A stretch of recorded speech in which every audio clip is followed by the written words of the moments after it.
오늘부터 박정희 정부의 세정개혁에 대해서 말씀드리겠습니다.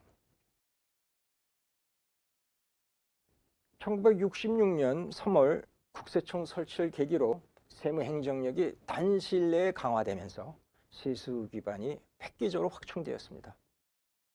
1966년부터 1969년까지 4년 동안 세수 증가율이 매년 무려 51%씩 증가해서 조세 수입을 GNP로 나눈 조세 부담률이 1964년 7.3%에서 1969년 14.6%로 더블로 상승하게 됩니다. 이에 따라 재정 수입의 원조 의존도는 1957년만 해도 전체 재정의 세입에서 차지하고 있는 원조 의존도 세금 수입과 함께 그 비중을 살펴보면 57년에 무려 52.9%에 달하고 있습니다. 전체 세입의 52.9%가 해외 원조 의존도였는데 세정개혁하기 1년 전인 65년에는 이제 34.2%까지 떨어졌고 세정개혁 이후에 조세 징수액이 급증하면서 70년에는 5.3% 해외 의존도가 그리고 74년에는 0%가 됨으로써 마침내 재정 자립을 달성하게 됩니다. 이 재정 자립을 달성한다는 것은 우리가 해외 의존할 때는 미국 정부의 그 간섭을 받았어야만 되는 것입니다. 그런데 이제 저희 해외 의존하지 않고 우리 스스로 세금을 거둘 수 있기 때문에 이제 그 정부는 거둔 세금을 오너십을 가지고 자주적으로 경제 개발 또 경제 사회 개발에 필요한 그러한 분야에 저희들이 독자적으로 지출을 할 수 있게 된 것이죠. 그래서 사실 그 재정 자립을 달성한다는 것은 해외 의존도가 원조 의존도가 이제 제로 0%가 된다는 것은 원조 의존 경제가 드디어 이제 자립 경제로 전환될 수 있는 그러한 계기를 마련했다. 역사적으로 박정희 정부의 세정개혁은 자립 경제로 전환시키는 시발점이었다라고 저희들이 평가할 수 있겠습니다.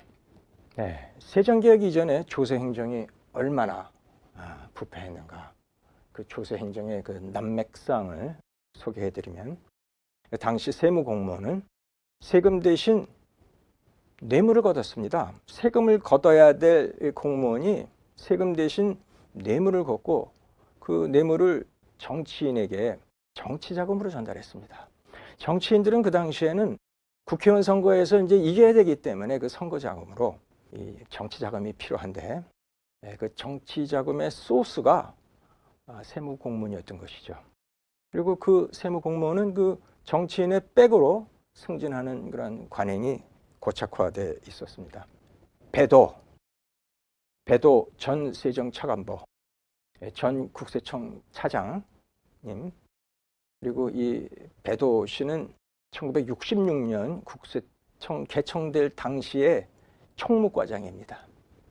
그 배도 씨의 그 회고록에 의하면 5.16 군사정부에서 민정이양이 되고 난 후에 조세 정책이 엉망이라고 하는 기사가 언론에 자주 났었는데 그때 주간한국이라는 주간지에서 뭐라고 그러냐면은 영등포 세무소의 법인 계장이 자가용으로 출퇴근하고 저녁이면 매일 요정 같은 그 술자리에 다니는데 그 뒤에는 어마어마한 정치인들의 배경이 있고 그 세무공무원들은 돈을 물쓰듯 뿌리고 다닌다라는 그 식의 기사가 났습니다. 그래서 그 청와대 민정비서실에서는 조세행정이 바로잡혀야 국민의 원성이 줄어들 수 있을 텐데 이렇게 국민의 신뢰를 잃어서는 안 되겠다. 그래서 세무공무원 부패 문제를 민정비서실에서 박 대통령께 강력하게 제기했다고 합니다. 당시 청와대에서는 아무래도 세무행정에 대한 현장조사를 해봐야 되겠다. 지금 이 세무행정에 대한 비리가 어느 정도인지 이것을 직접 조사를 해봐야 되겠다라고 해서 조세행정특별조사반이라는 것을 만듭니다. 요즘식 얘기로 하면은 특별 타스크포스가 되겠죠. 그래서 이 특별조사반에 그 이낙선 민정비서관이 직접 반장을 맡고, 그리고 감사원, 검찰청, 치안국에서 전문 요원을 차출해서 팀을 만들어 전체 이제 12명의 전문 요원이 현장 조사를 실시해서 행정비리가 어느 정도인지, 얼마나 지금 탈세를 하고 있는지 이것을 조사를 한 것입니다. 6개월 동안 이 타스크포스는 이 섬유업, 목재, 제지, 이 건설업 등의 이제 현장 조사를 하는데, 총 24억 7천만 원이라는 당시로서는 어마어마한 과세 탈루액을 적발하게 되었습니다. 이 특별조사본으로부터 직접 보고를 받은 박 대통령은 이 탈세 적발 실적에 고무되어 이 동아일보 1966년 1월 10일자 기사에서 보는 바와 같이 박 대통령께서는 아무래도 국세청을 별도로 만들어 세무행정을 강화해야 되겠다, 투명한 징수행정을 해야 되겠다라는 구상을 하게 됩니다.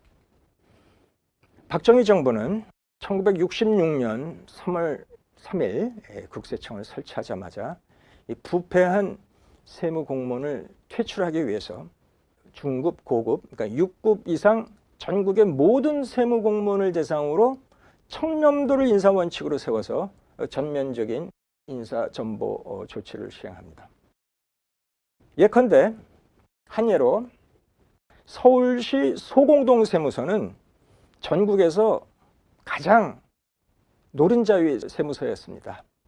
그 소공동 세무서 법인세 주무가 비위 문제 때문에 결국 경상남도 하동 세무서로 좌천 발령이 났습니다. 이러한 과정에서 상당수 문제 공무원들이 자진해서 사표를 내기도 했습니다. 당시 그 조세 행정의 책임자였던 재무부 사세국장도 자진해서 사표를 내고 어느 대학 입시 학원을 설립하기도 하였습니다. 박정희 대통령은 이 국세청 개청에 즈음해서 이낙선 청장에게 견금여석이라는 휘호를 내립니다. 이 견금여석을 세무공무원들의 좌우명으로 삼았으면 좋겠다, 이런 말씀을 하십니다. 이 견금여석이라는 것은 고려 말 최영 장군이 이제 만든 내용인데, 황금보기를 돌과 같이 하라, 청렴해야 된다, 이제 이런 내용인데, 박 대통령께서 이낙선 청장에게 직접 이 청장 본인이 황금보기를 돌과 같이 해야 된다라는 휘호를 내리시는 거죠. 국세청장 이낙선 군, 견금여석 대통령 박정희. 국세청장으로 임명된 자가 황금보기를 돌과 같이 하지 않는다면 그건 이건 재정개혁 실패다. 본인뿐만 아니라 그 휘하에 있는 그 세무공무원들 좌우명으로 삼아서 투명한 행정, 세정, 이것을 해야 된다라고 중에 그 시그널을 주신 거죠. 그래서 이제 세무사철 요원들은 이 견금여석 글자를 이렇게 넥타이에 이렇게 수를 놔서 그 견금여석 글자를 수놓은 넥타이를 메고 이 사무용 가방, 그 당시 007 제임스 본드 그 영화가 이제 인기였는데, 이 가방을 007 가방이라고 이렇게 불렸었는데, 그 사무용 가방을 들고 출동을 합니다. 견금여석 이 수놓은 넥타이를 메고, 그리고 사무용 가방을 열면 가운데 또 견금여석이라는 글자가 새겨져 있죠. 그래서 이러한 세무사찰 요원들이 현장 조사를 하면 그 모습을 본 기업인들은 겁에 질려서 뇌물봉투 대신 세금을 냈다.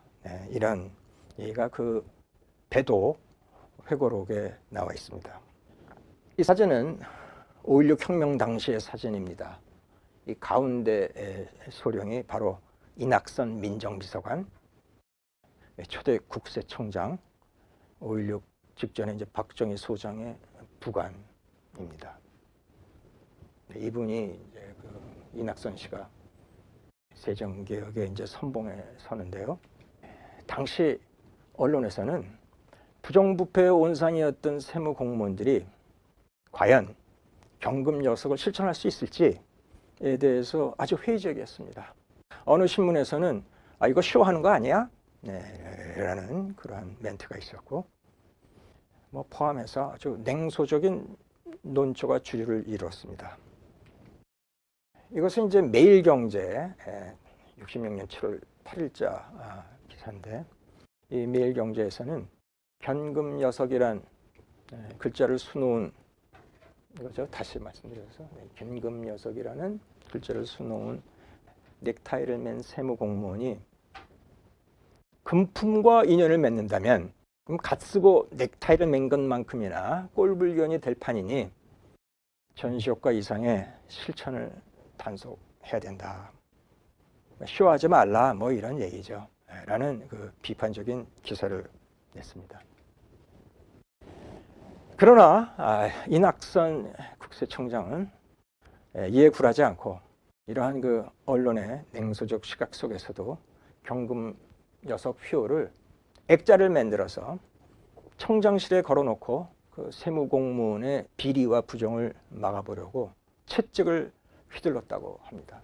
또한 이 청장은 1966년도 세수 목표를 700억 원으로 700억 원까지 올리겠다고 발표하고 본인의 이 관용자동차의 번호도 700 숫자가 들어가게 서울관 1-700 이 번호를 정해서 이 번호를 달고 설선해서 진두에 섰다고 합니다. 당시 그 1-700 번호는 동대문 구청장 차 번호였는데 이 청장이 그걸 이제 수배해서 그 번호를 찾아가지고 본인한테 그 번호를 좀 다오 해가지고 700을 달고 열심히 이제 설선해서 개혁을 추진했습니다. 이러한 그 뭐라 그럴까요? 그 아주 강력한 세정개혁의 의지 그리고 강력한 집행 능력 이러한 것이 이제 작용해서 실제로 1966년도 세수 실제 거친 금액이 목표액 700억 원을 상회하게 됐습니다. 704억 원이 거치는데 이것은 직전 연도 421억 원 대비 무려 67%가 이제 증가한 금액이 되겠습니다. 박정희 정부는 국세청 설립 직후에 녹색신고제가 도입을 합니다. 녹색신고제를 도입을 합니다. 그 녹색신고제라는 것은 다른 말로 그 성실신고제인데 그 성실신고제를 도입해서 기업들의 정확한 과세자료의 자진신고를 유도하는 한편 불성실 기업, 특히 불성실 신고 대기업을 주 대상으로 대대적인 세무사처를 추진합니다. 이 표에서 보시는 바와 같이 박정희 대통령 집권 기간 중 총 9천여 건의 세무사찰을 추진합니다. 66년, 70년에 한 5,600여 건, 70년대 전반부에 2,100건, 70년대 후반부에 1,600건 등 총 9천여 건의 이제 세무사찰을 추진해서 약 1천억 원에 달하는 탈세에 따른 추징금과 벌과금을 징수합니다. 당시 대한상해는 이 국세청과의 간담회에서 세무사찰이 기업 활동을 저해하고 있으니 좀 완화해달라고 읍소를 했는데 이낙선 청장은 난색을 보이면서 5대 사회악인 탈세를 어떻게 묵과할 수 있겠는가. 여기서 5대 사회악이라는 것은 밀수, 도벌, 탈세, 그리고 깡패, 사이비기자가 이제 될 텐데 그런 사회악인 탈세를 어떻게 묵과할 수 있겠는가라고 말하면서 이제 세무사찰 실시가 불가피하다라고 언급을 한 기사가 이 동아일보 기사에 나와 있습니다. 국세청은 이러한 그 세무사찰 강화 동시에 세무 공무원에 대한 자체 직원에 대한 직무 감찰을 강화를 했습니다. 심지어는 때에 따라서는 이제 암행 감찰, 해서 이 세무공무원이 제대로 그 세정을 집행하고 있는 것인지, 혹시 비리가 있는 것은 아닌 것인지, 그것을 파악을 했습니다. 그래서 그런 그 직무감찰 강화를 통해서 세무공무원의 그 기강을 확립하고 공직자, 부적격자, 이 토태 작업을 꾸준히 부단히 강력하게 이제 추진하게 됐습니다. 특히 1970년대 들어서는 이 통계에서 보시는 바와 같이 70년대는 국가적으로 이제 서정세신 시책이 강조된 시기인데, 그 서정세신 시책에 따라서 그 비위 공무원에 대한 감찰이 한층 더 강화됐습니다. 이 전체 그 비위로 이제 지적된 그러한 건수가 오히려 뭐 400건이 더 이제 올라가고, 특히 그 78년 박 대통령 집권 말기인 78년은 거의 뭐 500건 가깝게 이제 이렇게 직무 감찰을 이제 하게 되는 것이죠.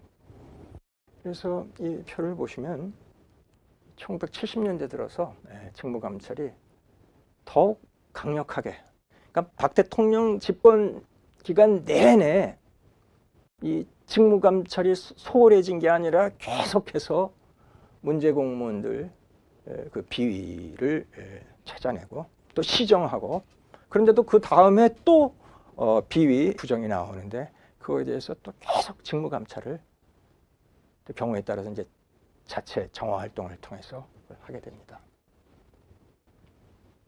다음의 기사는 1974년 2월 12일자 경향신문인데요. 이 고재일 국세청장이 사상 최대의 세무공무원 숙정 결과를 발표하는 그 사진이 이 기사에 포함되어 있습니다.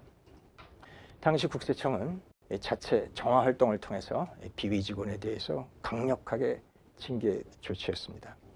세무공무원의 가혹사진, 그리고 세무공무원의 생활 실태, 근무 동태 등을 정밀 심사해서, 뭐 예를 들면 그 주택을 중심으로 한 생활 실태가 공무원 분수에 맞는지, 분수에 넘치는 것은 아닌지, 이러한 것을 객관적으로 파악하고 문제가 된 직원을 징계한 것입니다.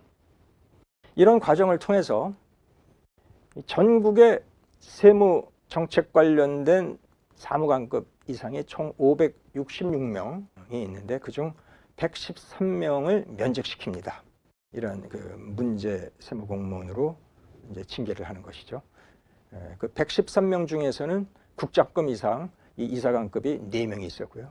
서기관급 39명, 그리고 사무관급 70명이 면직됩니다.